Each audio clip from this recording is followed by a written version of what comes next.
I'm going to show in this video how to change logo color in Photoshop. So it's quite simple. So without further ado, let's jump right into this video.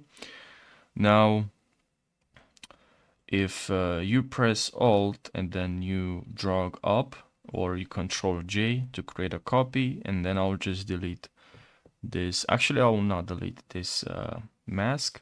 Now, to change the color of this logo or any logo, you double click on the, actually not on the mask but on the image, and then here you click on color overlay, and now here you select the color and you have any color you want. You can of course change or decrease the opacity. Maybe you want to add overlay, and now increase or darken or multiply or color burn.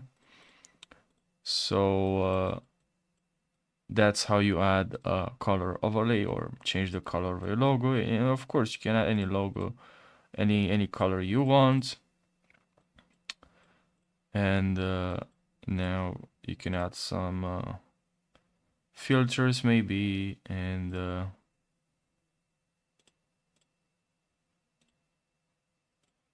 dry brush, paint strokes, and now you can right click and select convert to smart object, and now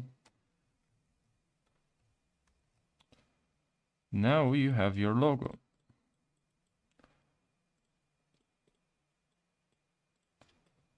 You have your logo and your color. So I really hope you found this helpful. Make sure you subscribe for more tutorials, and if you have any questions for the next tutorial, let me know in the comment section. And if you want to resize this logo, just press Ctrl+T, or you can also go to Edit, and here you click on Free Transform. Alright, so if you have any questions or suggestions for the next tutorial, let me know in the comment section, and now I'll see you in the next video. Take care.